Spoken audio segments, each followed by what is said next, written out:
Okay. Well, hi, my name is Scott Selig, and I'm an Associate Vice President here at Harvest Development Group, and very excited to be bringing you one of our live stream speakers. This is Alice Ann Harwood Sherrill, who is a nonprofit consultant and an expert in research and evaluation. And today we're going to be talking about grant preparedness.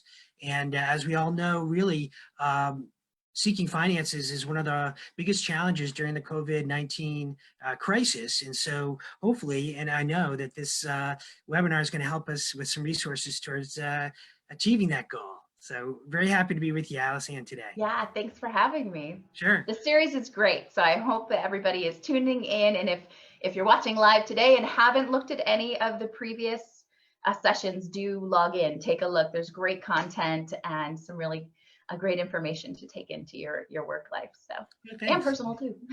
Yeah. Great. So tell us a little bit about grant preparedness and what we can be doing now, not only during this COVID period, 19 period, but also, when this passes, to get ready for all of these grant opportunities that are going to hopefully be available to us. Sure. I think there's a lot of opportunity to take, it's seldom where we get a chance to breathe a little bit and dig in and look at our programs and look at our materials and look at our toolkits and say, am I ready to do this? Am I where I need to be? Do I have everything?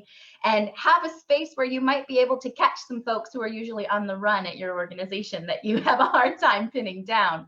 And I use the logic model, which it's interesting because I think most people think logic model, okay, that's the box I check off on my grant application that I've gone through and completed the model. But Emily mentioned it, Emily Hicks-Rotella, who spoke earlier in the week, as a process tool for technology. And I look at the model as also a process tool and something that you can operationalize and use to do an audit of your programs and to make sure that you're ready and have everything you need. If you can fill in a model, you can complete any application.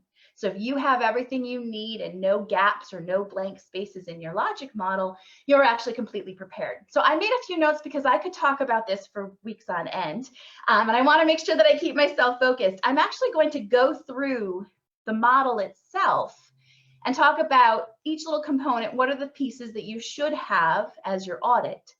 And then we'll talk a little bit more about how to use that moving forward and things that you could possibly do to enhance the work that you're doing. Right. So grab yourself.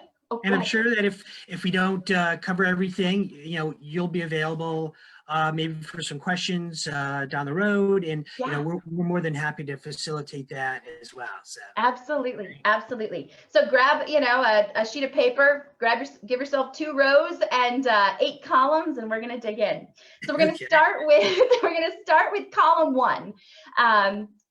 If that's the goals column, right, in your logic model. My logic models have 8 columns. Not everyone's have an 8 column, and we'll go over each one together. Goals.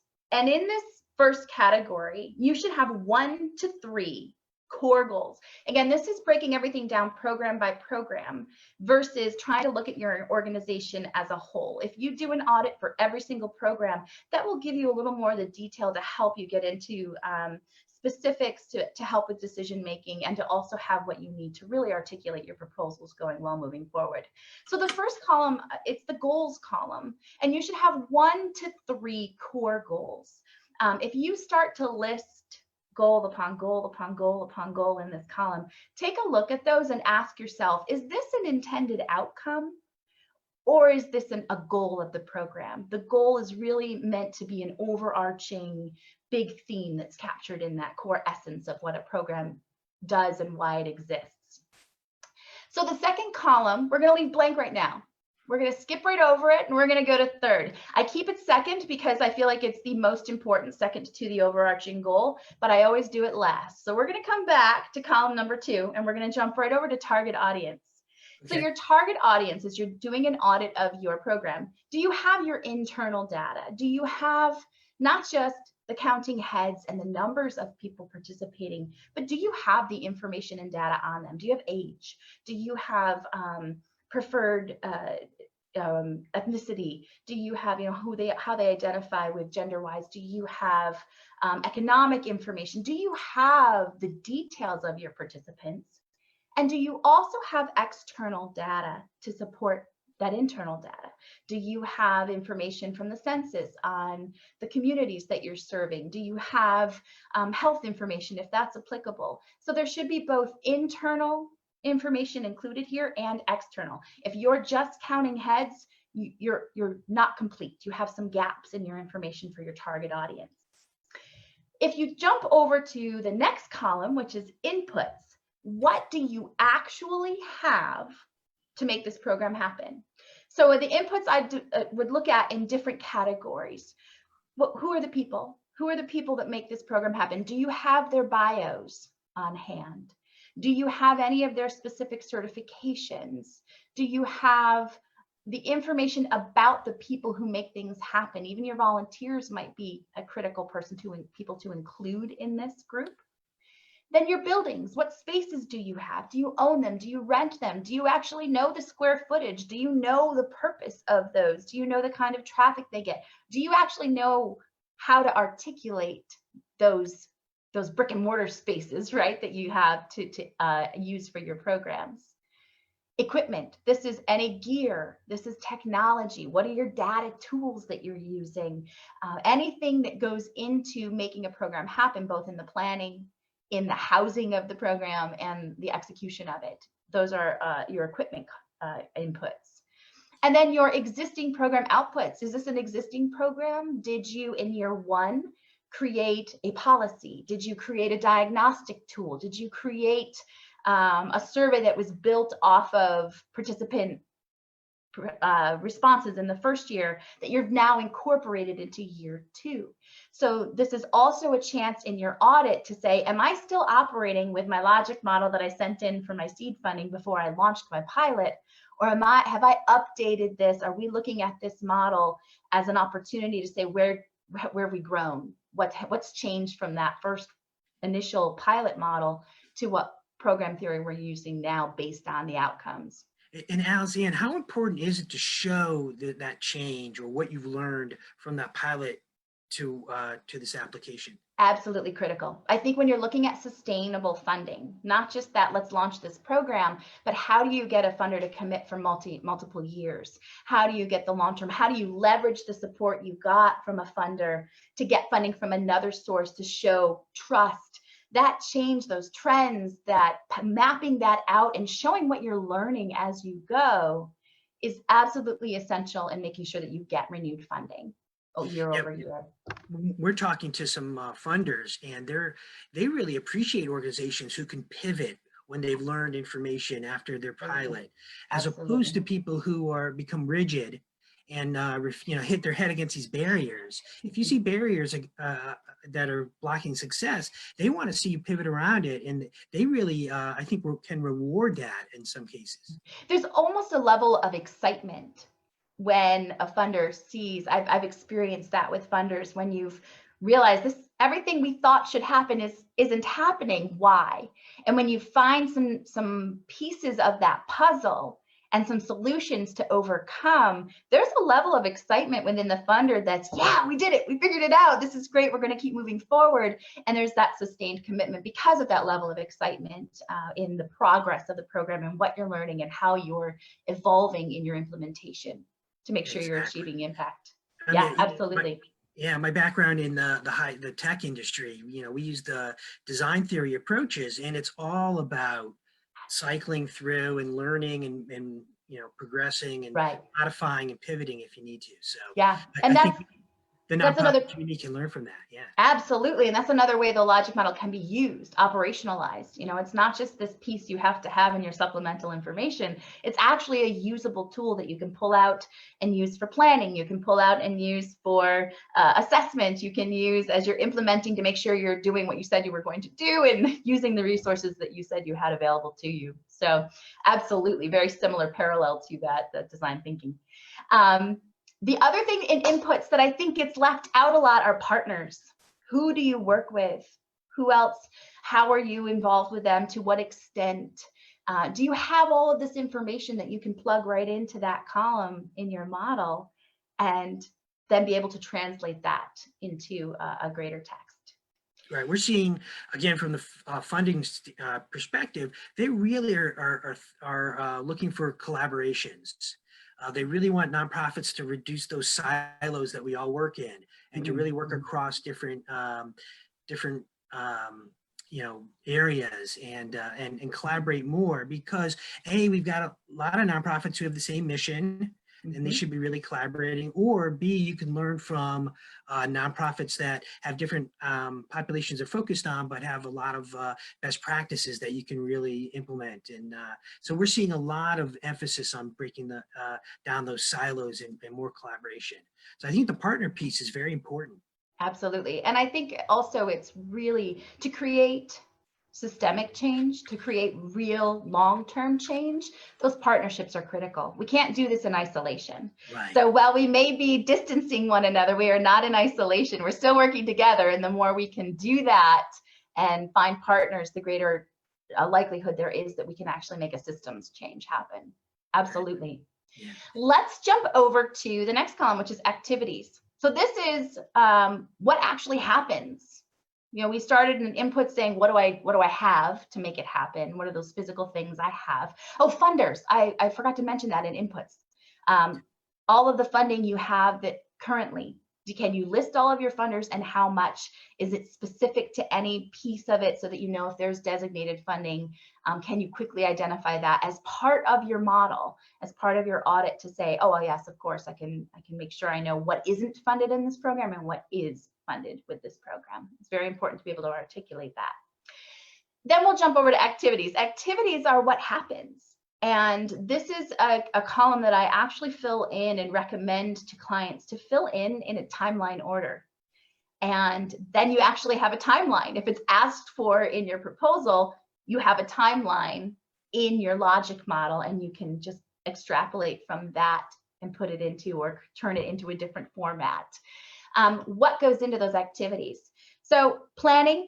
I think planning gets left out a lot. Planning is really important. It helps us justify that scary conversation about overhead and those costs. Planning is just as important in the process of implementing a program as the actual implementation itself. Training activities, you may need to train some staff. You may need to train volunteers. Those, absolutely. Can you articulate that? Do you have a picture of what that looks like and what goes into it? Have your inputs reflected the planning and the training resources that you use, so that you're really capturing the full picture of what this program is and does? Recruitment activities. You may have to talk to your marketing department and say, what are we doing to recruit participants? What are those pieces in our communication tool that we're using to get the word out there? Is there press happening? What are those activities that are helping to raise awareness about what you do and why you do it, and how people and why they should get involved and be participants as well?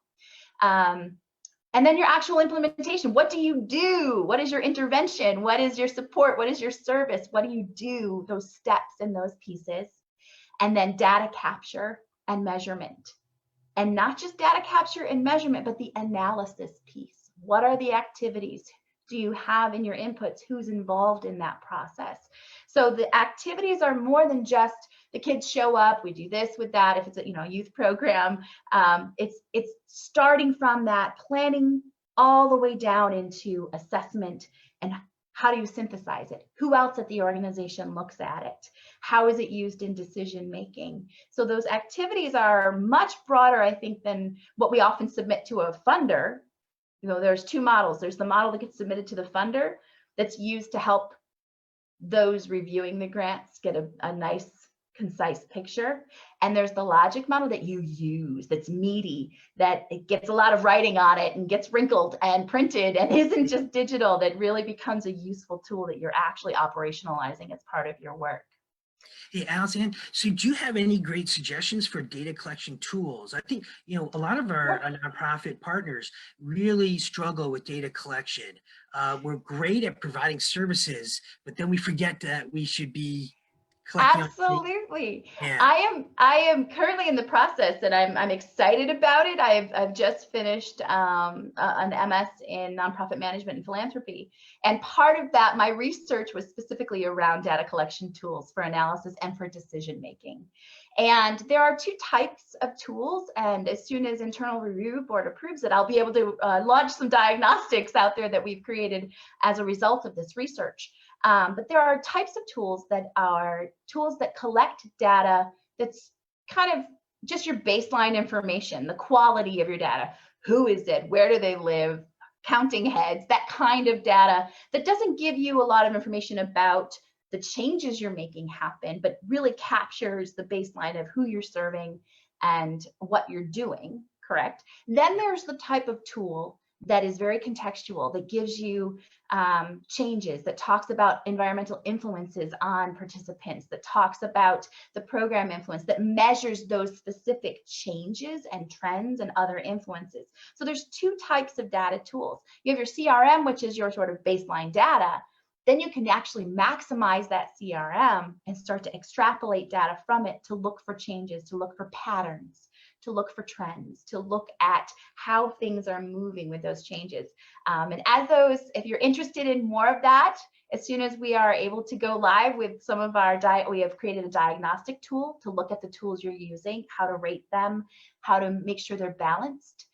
You need all tools. You need the tools that both capture the baseline raw intrinsic data, but you also need tools that really help you contextualize the work that you do. And then you need external data. You need to be able to tap into opportunity maps. You need to be able to tap into census. You need to be able to use that data to overlay on yours to really have an impactful data processing and analysis system. Does that help? Yeah, absolutely. And then I know there's this big trend in storytelling Yeah. in the nonprofit world. How important is it to capture a couple of case studies with the people that you're serving, or the clients that you work with, and how Absolutely critical. many, is there a number you should capture? Is there, what are you seeing as a good result in that area? I say as many as possible because it's always great to have that story in your back pocket. When you're talking to someone who clearly has an affinity and a passion for what your mission and what you do as an organization, being able to pull out those transformational stories to say, here was this participant, this was their situation, here's how they got involved with us, and here's where they are now. This is what transformed. This is their change that happened for them. And to articulate that and help build that excitement and show impact is really important. And if you only have one or two stories that everybody's sharing, it loses its relevance once you want to repeat it so that it gets heard. But it's really great when you can have a lot of different examples that you can share and give as tools to your stakeholders, to your advocates, to help them help you share your story and your impact. So as many of those as you can get, capture them along the way. One of the things that I used to love to do is give staff members a book and a pen and say, carry this. And at any moment you have one of those, wow, that was amazing moments, write it down, capture it. So when we come back at a staff meeting 3 weeks later and say, hey, anyone have any really great testimonials, mission moments they want to share, you open your little book and say, oh yeah, I've got 5 that I wrote down that were just these really powerful moments. And we got our little camera. Yeah, put them in your we can phone. capture, videotape, and as long as you get the permissions and the releases signed, you can capture it that way as well. Absolutely, absolutely.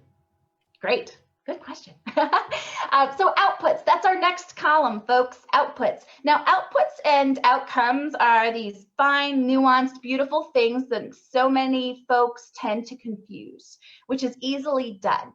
So an output, when you want to think what is an output, I think it's a physical, tangible thing I can touch and wrap my arms around. An output, I've seen logic models and programs that may not have an actual physical output. They may not actually have something. An output are the things created. So if it's an arts program, is it a visual art piece that's created, or a particular series of arts? Is it a performance? Is it a guideline? Is it a team of volunteers that are trained to do a whole new core of trained individuals who can complement the work that you're doing? Is it a diagnostic tool, an evaluation tool? It's actual things that are a result because of your activities. So inputs and outputs are physical, tangible things, activities, and now we'll move to outcomes. Outcomes are the changes you make. So those transformational stories, you want to say, what are those things that happen? What are those changes?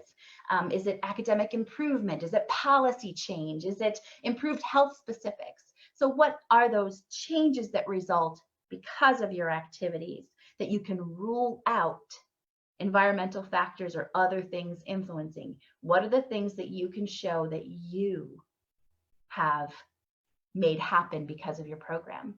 And So those need to be measurable. yeah, absolutely. Absolutely. And we'll talk about measures in a minute, but something I would do right here in your audit process, you said, okay, I filled in all of these columns so far. Before you go any farther, because one of the pieces I think that this is due by 5 and you're working on your proposal and you realize I have an operational budget and I don't have a program budget and it has to go as part of this application. This is where you pause when you're doing an audit and you've got some space to breathe to look at your budget and say, okay, my program budget, can I quantify, can I attach a number to every single thing listed in my inputs, to everything listed in my activities, and to everything listed in my outputs? Do I have a number? And does that number match the budget we've been submitting to funders of late? Does it actually reflect the reality of the program to make sure that your budget is telling the same story? Your numbers tell a story. So use your logic model in an audit of a program to assure that there's alignment and that some funder who's not going to look at your budget and look at your proposal and say, this doesn't line up. You lose trust, right? You don't want any opportunity to lose trust. So use this opportunity to do an audit to also look at that budget, and then your program budget's done. You have that piece ready for when you're ready to move forward because you've already quantified in your building spaces. As you're talking about your inputs, you've got some of your overhead quantified. So you're actually building in overhead. You're building, people say, oh, how much percentage of overhead should I put in? You know that because you quantified it in your inputs. So this is a great way to use this audit to really round out that budget. So then outcome measures, right? What are the measures? This is the final column in it. We're going to go back to column number 2, don't forget. Yeah. Outcome measures. You know, you should have a measure for every single outcome that you articulate. If you can't measure it, should you be putting it out there? Can someone question it? Right? So maybe that output shouldn't be there if you don't have a way to measure it yet. Maybe that outcome is something that you want to get to, but if you don't have a way to measure it, you can't prove you're doing it. And a funder needs you to be able to articulate that. And I know a lot of us in the nonprofit world base a lot of what we do on a feeling. Or Yeah. a hunch or, Yeah. you know, so what are some good ways what are some good examples of measuring outcomes or, you know, Sure. or to take Yeah. that measurement to Yeah. go from a feeling to an actual outcome? Right? That goes back to your frontline data capture, right? What are you collecting and what does it mean? So being able to look at those trends and measure those trends. So maybe you're measuring a percent change. Maybe you're measuring an increase in, again, if it's an academic program, an increase in scores, academic scores, or perhaps it's self-direction. You know, have you found a way to measure more self-directed learning that your participants are engaging in? What's the percent increase? So you're not, you know, I think when we look at outcome measures, so many organizations think old school, I'm going to benchmark and we're going to serve, you know, 14% of my participants this year are going to improve. No. When you're doing your model and writing outcomes, it's how you will measure it. You don't need to know what the answers are before you've actually measured. Sure. So think about that as you're writing your things up. But do you have data that shows trends over time? Do you have data that aligns with your inputs and your assumptions? And we'll get back to those assumptions, which is column 2 in a little bit. Can you articulate who gathers the data and who else reviews the data? And how the measures are used for program decisions. how you make changes based on the things that you're finding out because of the patterns you're finding. So, are you looking at the results of the things that you're measuring and saying, wow, I also noticed that in addition to an academic improvement, there is an increase in my teen students also starting to get jobs. Okay, is there a correlation here? Can you start to explore that kind of data? So you're now adding an outcome measure as you are assessing your program. So not only have I measured the percent improvement in academics or attendance, again, we're using youth programs as an example, and now you can look at a correlation. Are those who are improving and sticking with the program and showing up more likely to also get a job? And then you start to add some economic factors and impacts there, and you can start to correlate. And then you have a control group. Those who aren't participating, can you measure and see if they are also? So you're finding ways to find correlations to prove your impact and to measure the change that happens. Does that answer that? Sure. Oh, yeah. Great. So, if it's a new program, again, don't set benchmarks. You don't need to measure in advance, but how you measure. I'm going to measure the percent of change. I'm going to measure the rate. I'm going to measure the number of whatever. That's a great way to approach it rather than I need to actually articulate. You're setting yourself up for failure if you go that route. So we're going to go back and look at assumptions, right? Why do I do assumptions last? Assumptions are probably the most important piece of your program theory. And when you're doing an audit, the assumptions are the most important piece to look at, and I do them last to make sure that when something goes wrong in a program, it's usually in the assumptions. So I'll give you an example. We launched a program, this was years ago, and everybody loved it. The pilot year was so successful. The impact, the change, the measures were powerful. Year 2, everyone said, yes, let's do this again. We had our second cohort. They didn't show up. What do you mean you're not showing up? You all said you wanted it. It was wildly successful. Here we are. No one's showing up. Called the funder and said, I don't know why they're not showing up. And we kept looking at it, went back to the assumptions, and we made an assumption that the participants were the decision makers and whether or not they could attend. They weren't. We assumed it was wanted and we missed the assumption they could get there. There weren't barriers keeping them from participating. So we had to go back and do the research to find out why weren't they showing up, even though every survey says, yes, it's needed.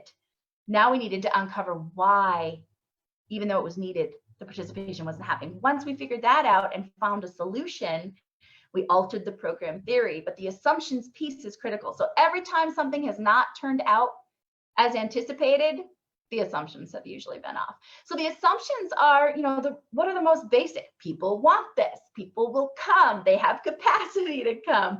There's some real basics there, right? This program will do this. But then this is also where all of your research literature should appear. So this is something that gets left out when you submit this to a funder, or usually is not articulated as a piece of the program theory, but it's an absolutely critical piece. Do you have research literature that is within the last 3 to 5 years that helps you articulate why you know this program will work? Do you have that information? Can you start to cite that and include it as justification for need, as to proof as to why this program and why you know it will be successful, and why what you're adding to the existing approaches and the existing success out there will enhance and complement that existing work. So this is where literature reviews come into play and are an absolutely critical piece to your grant. And also a piece I find when I do audits of grants and work with clients that's missing. So that work is missing. Do you have an environmental scan? Have you captured the assumptions about your environment? And is it up to date? And this is a great time to start to talk about, okay, if the assumptions are critical and we are in a complete context of uncertainty, right? Here we are in an environment of uncertainty while we're on pause. Yeah. Right. So, first, if there are gaps anywhere in your model, Now is it. Now is the time to do the work to assure that you have the information and that you're ready for an application. You can assign this to other people. You can recruit staff. You can recruit board members, volunteers. You have, you can look at your own work plan. What can I do from home? I can review this and look at my gaps in my program theory and fill in those gaps and find this information so that I know we're ready to move forward. It's a great time to connect with your program staff and talk through the process of gathering data. What does it look like? You're not doing it. The person writing the grant is very seldomly the person who's also gathering data and implementing the program in larger organizations. In small organizations, you may be it and you may be doing all of it and bam, you're awesome. And thank you for all of that.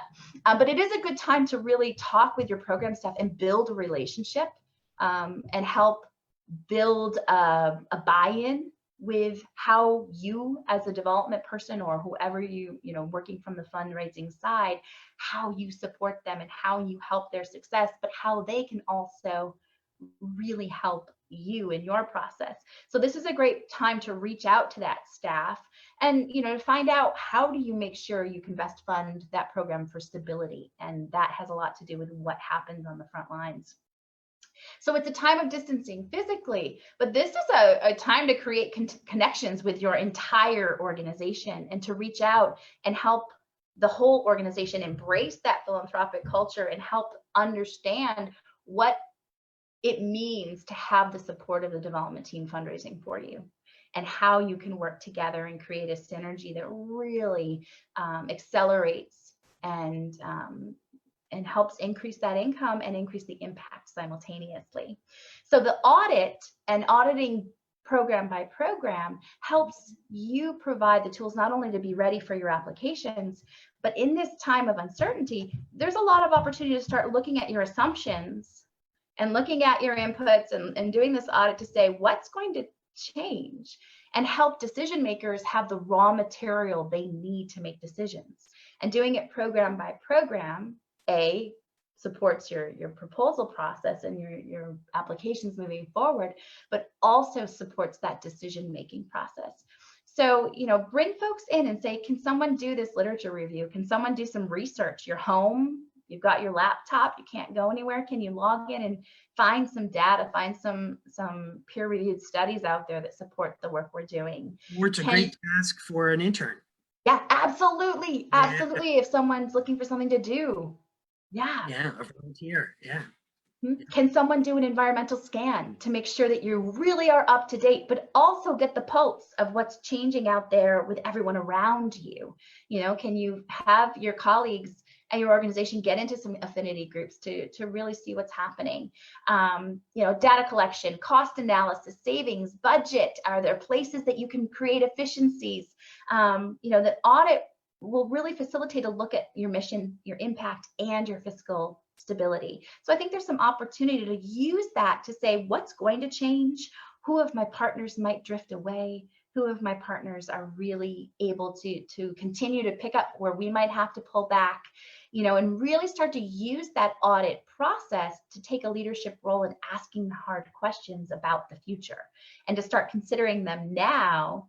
And then create a timeline. What might change? 2 more weeks of this might change. 4 more weeks of this might change. So the audit process not only prepares you for those future applications, not only makes sure you have everything you need right now, and when we release that pause button, we're going to be able to move forward, but also to help make some really tough decisions and have the right information to make real decisions based on reality and the actual context we're in. Wow, this has been fantastic. This is really, a great resource, just this whole process. Thank you. So any other lasting thoughts to kind of leave us with? We're really a little bit past our time. A little bit over, yeah. I can talk about this for days and days and days, and it's a passion of mine. And if someone does have more questions, they can shoot me a note. My email is info@alice-ann.com, info@alice-ann.com. And I'm happy to answer any questions, send anything that, as soon as my frameworks are approved and I can get them out there in my diagnostic tools, happy to send those out. Great. And yeah, keep the conversation going and use this time. It's a great space to think a little more generative thinking about the work you're doing and to make sure you're ready and prepared and you have everything you need. Excellent. Well, thank you very much for your time. This has been fantastic. Thank We look you. forward to working again with you more. These talks will continue. We probably won't go on a daily basis, move towards a weekly basis, but I think this is just another great resource for able to provide the nonprofit community. And we just want to thank you again. Thank you, and thanks for doing these. And again, folks, go back and look at the ones that are out there. Emily and the tech one was my favorite so far. She was great, and I know everyone always has questions about it. So do take a look at all of the ones that are posted, and thank you guys so much for doing this. Thanks. All right, take care, everybody. Bye-bye.